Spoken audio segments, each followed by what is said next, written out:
Clarkston. Let's go check it out.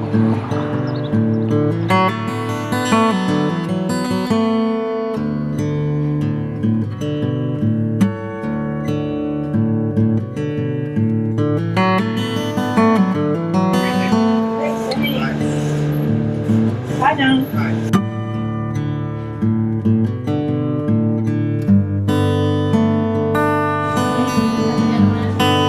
I will. It's a great day.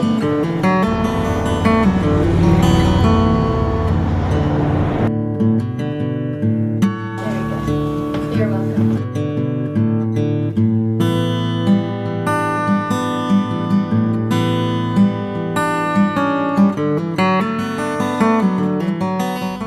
Hello, everyone, and welcome to It's a Good Day When. I'm your host, LaVon Upton, and today it's a good day when you get to spend time in the Garden of Healing and Renewal.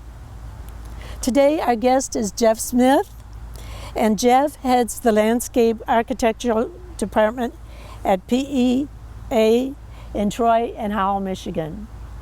I first learned about the garden when I came with my friend Joyce. She spent a lot of time here when her husband was having cancer treatments in the McLaren Medical Building. And I wanted to share it with all of you. It's so beautiful.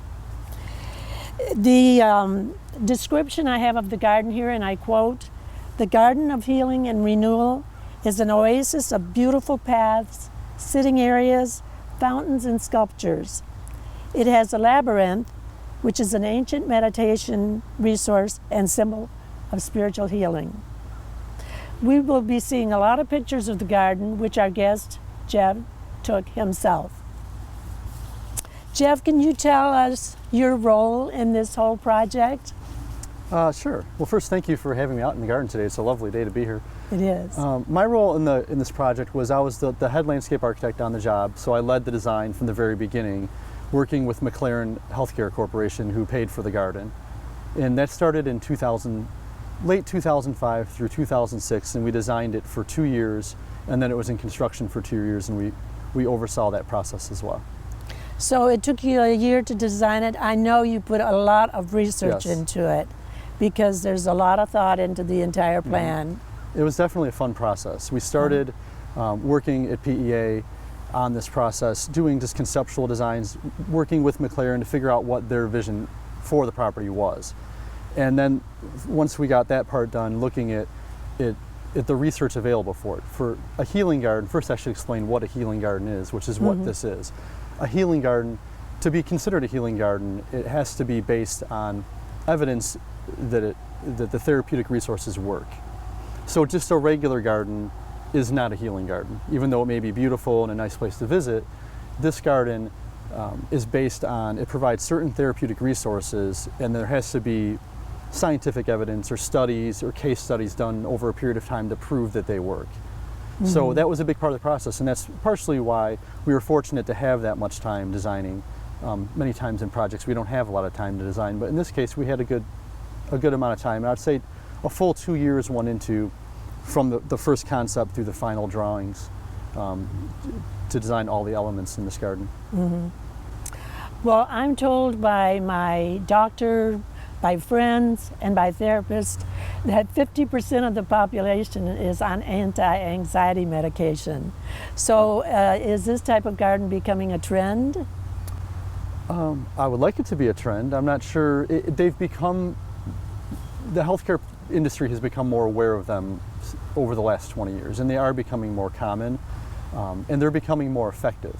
This garden particularly, it's funny you mentioned anxiety, because this garden is designed particularly for that. This garden was designed to provide its coping and restoring mechanisms for stress reduction, and particularly anxiety, depression, overexcitement, or understimulation. Those are all things you find. People can suffer from those, particularly in a healthcare environment.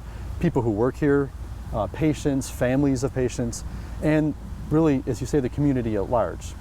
And that was a big part of this when we started designing it, because there's a cancer center, the McLaren Cancer Center, right next door. And it's partially designed for those people, but just as much designed for the people of the community.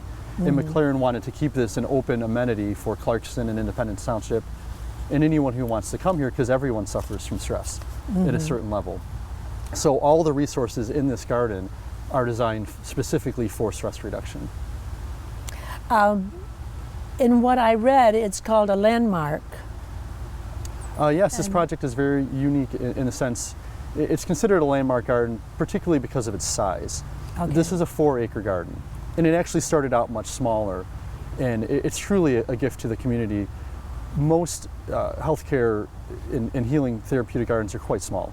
Many times they're the size of this patio we're sitting on, and they're a small area in a courtyard of a building. So when you approach the garden, what you see is not all there is to this garden. No, it's a 4-acre site, so it's Yeah. quite large. From the front to the back, if you walk a loop, it's over a 1/4 mile long. And part of that, during the design process, the idea was to have it as just a patio, and then it evolved. Once we started looking at those resources, evidence has proved one of them was if you're going to provide opportunity for exercise. You can't do that on a patio. So we added this walking trail out back that loops around. And just as we were sitting here a few minutes ago, I see people walking, behind and in front of us using those walking trails. The staff comes out here and use it, and that's a stress reduction for them. So that's what made this unique. And at the time of designing it, we didn't necessarily know it was a landmark project, but as we got through the process, we started realizing a 4-acre healing garden is extremely unique. And in all of the United States, there's only a handful that even come close to that size. Is that right? Yeah, it's really And even rare. though there are people walking around, we don't see them. Yes. And it's very secluded, so we still have a very private area here. Yes. Yeah. Well, can you explain, they're going to see some of the pictures, Okay. so can you explain some of the choices you made, like for the sculptures, the paths, the spaces, the light, the shapes and the contours? Yes, as anyone comes here, they'll immediately notice how diverse the spaces are. And that was part of the design, to design these resources for stress reduction. And one of them, for example, would be an opportunity for exercise. So that would be the walking path through the woods. Another one we wanted to provide is for someone suffering from, say, anxiety or depression or I guess, understimulation, which you have in healthcare. People may sit in a waiting room all day or be stuck in a hospital room or stuck at work or whatever, and their senses get dulled. So when they come out here, we have a sensory garden in the front, and it's this vivid color, all sorts of plants. We have thousands of different perennials out here. It's almost a botanical garden in that sense. I noticed that on the sign you have a list of all the plants that are in the garden. Is that correct? Yeah, some of them. We tried to highlight some of the unique ones. There's lots of unique trees throughout the garden. And in those specific plants in the front, the color, there's wind chimes hung on the tree and the sound, that's all to excite the senses. And the opposite of that would be this space we're in, which we have these red benches to attract people to the space because we're set off the path. But surrounding us in this area, there's woods.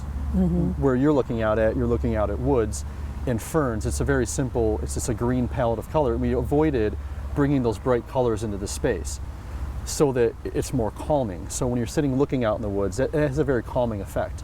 So people who are overexcited or have anxiety, these types of spaces and the woodland spaces have a very calming effect, where the opposite is true for the gardens, which excites the senses. Now, as a landscape architect, is this something you already knew? Or did you have to do a lot of research of this kind? Some of it's intuitive, but as a landscape architect designing a therapeutic garden, you have to be very careful as to what you're designing and not just design a space to look good. You have to design it to function, and that's where the evidence-based design comes back, so that each space functions as intended. And there's literally hundreds of case studies done decades over the last 30 years that really were very helpful in designing this, to point out well-intentioned design ideas, like artwork and sculptures and very simple gardens. There may be a rose garden with an interesting sculpture that has absolutely no therapeutic benefit whatsoever. And reading those case studies and seeing the flaws and why it didn't work really is what made this a success. Because this garden reacts to all that data that's been done over 30 years to make sure we got it right in this garden. And I noticed that you mentioned that you didn't use geometric or bold designs that might be kind of harsh. Yeah, that's part of being careful as a landscape architect, because a lot of us designers like to have really bold patterns and get creative, and a lot of those jarring lines they don't work well for someone who has anxiety. So this garden is very soft and comfortable in traditional in a garden sense, and it's just a very natural space. Now, a big part of the garden is the labyrinth. Yes. And a lot of people don't know what a labyrinth is or the purpose of it. So could you explain that to us? Yes. And why you decided to put a labyrinth in the garden? Well, the labyrinth was partially the idea of McLaren, and they really Okay. wanted to have every amenity they could have. And we worked with that with a geomancy, which is a consultant who specializes in spiritual geometry. It's not necessarily my expertise. It's a very unique skill set.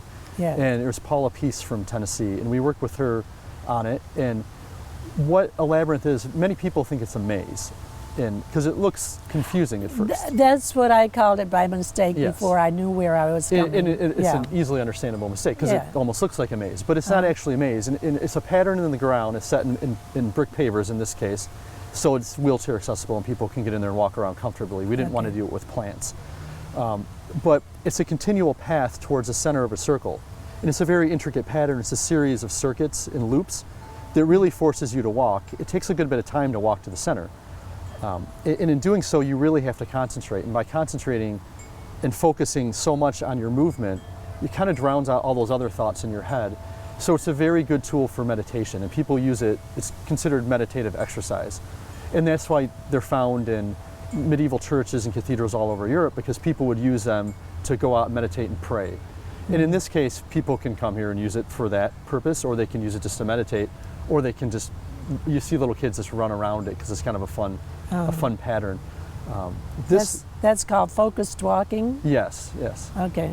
And it does take focus to walk that path. It can be almost tedious, but it really, if you really concentrate on it, it really does clear your mind walking it. In this one, working with the consultant, we took the spiritual geometry aspect of it very seriously. So all the proportions are intricately designed to meet that criteria. So there's a circle, and then there's 4 stones in there. If you're walking, it's kind of neat to go look for those 4 stones with a carved pattern in them, and they form a square that encloses a circle. And then there's an outer circle. So there's all these patterns that to the average person wouldn't mean much, but but has historical significance in terms of that geometry. I understand too that it is to help reduce blood pressure and chronic pain and insomnia. Yes, there's been healthcare studies that have shown that using a labyrinth can reduce blood pressure. Now, the center of the labyrinth, was there some special way of locating the center of it? The center of it was located actually with that consultant. She used the traditional method of locating something special with dowsing rods. It was a very interesting process. And the center of it, because the geometry of the space, when you stand in it, it makes your voice sound hollow. It creates kind of an echoing effect. So it surprises people. If they stand in there and start talking, it gives you a little bit of surprise. You wonder what's going on. So that's kind of a fun detail. And it's an ancient concept used in ancient cultures. Yes, I'm not sure how far back it goes, but I know it's common in churches 500 years old or much older than that. Probably older than that. I would imagine it was far Yeah. back. So you've told me already, I think, the time you started researching it, the concept in 2005, Yes. and then it took you a couple of years. So it's been completed since 2009. Yeah, they started construction in 2008, finished in 2009, and then it's been open to the public since then. And I didn't even know about it. Yeah, it's kind of tucked away back here, and that's what really makes this space unique, is that it's open to the public. And it's a tremendous gift from McLaren to the community to make this a public space. It's an enclosed space with plantings and walls, but there's no gate. It's free to use and open to the public. It's on Bow Point Drive here. Anyone can drive up and visit. And who uses it now? You told me that maybe the doctors or the neighbors, or tell me about that. Yeah, I've spent a fair amount of time, especially right after it's built, just kind of observing how it's used to see if it's successful. And the most common user group, I would say, would be the staff here. And if you think about it, it fits because it's a very stressful job. So they come out here and walk. They take lunch breaks out here, and they use it mostly to exercise. And doctors use it, nurses, and anyone who works here. But local community people who work in businesses around here come here. Garden enthusiasts use it. Senior centers? Senior centers, garden clubs have come here. And the patients, a lot of cancer patients come here and use it before their treatments. And educational groups, I think, come out here too. Educational groups, Yes, there's been garden clubs. landscape associations, garden clubs, all sorts of different people. I've seen people using it for photos, Oh, sure. senior That's right. pictures. So- Hey, oh, yeah, Yeah. it would be great for that. and just to visit. I see a lot of people who would come out here and just meet. They had a regular standing date to meet a friend here, and they would just meet and walk the garden. And Yeah. that's wonderful. It's a It great, is. just a fantastic community resource. It really is. And I understand you've received recognition for it too, different awards. Yes, this garden design's received numerous awards on the state level and national level for designs. Everything from environmental design awards to landscape installation, landscape architecture awards, healthcare awards, community awards, community benefit awards. So it's been well recognized. Were you surprised at that? No, and that doesn't sound That's all right. egotistical, but no, because I mentioned earlier, it is a landmark project. I think at some point when we were designing it, it never crossed our mind, but when we were done, we looked at it and started talking to people who were national experts in healing garden design, therapeutic design, and realized that this is really unique. Yeah. And the public aspect of it is tremendously unique. The fact that we're even sitting here and that we're not in a hospital courtyard or something is very, very unique. And that, and in that case, it is special. And I'm glad it's been recognized because it draws attention to it. Well, it's located on 4 acres, you said that. It's on Bow Point Drive, and it's east of Sashabaw Road and south of I-75. And it's in an area called the McLaren Healthcare Village at Clarkston. And there's a proposal for a hospital, I believe, Yes, that will currently- become part of the village. Currently, there's a Clarkston Medical Group building right across the street, the McLaren Cancer Center, and there's a proposal for a hospital. on the Hospital. site. Thank you, Jeff. Well, thank you. It's So wonderful being very here. much, yeah, and it's wonderful to be sitting here with you, the designer, and the Garden of Healing and Renewal is breathtakingly beautiful, I would say, and I would say mission accomplished Thank you. and beyond what you expected, because it is award-winning. And I wanted to share it with our audience, and it's open year-round, right? It's open 365 days a year, and it's free of charge, and you can come right in during daytime hours, I will say. When we were planning this, I wanted us to hurry up and come out and take photos because I just visited and it was beautiful. But you told me it's beautiful at all times. So. It's beautiful in the winter. It's Yeah. a really nice space. So those of you out there, plan on spending some time out here and come out and make it a beautiful day.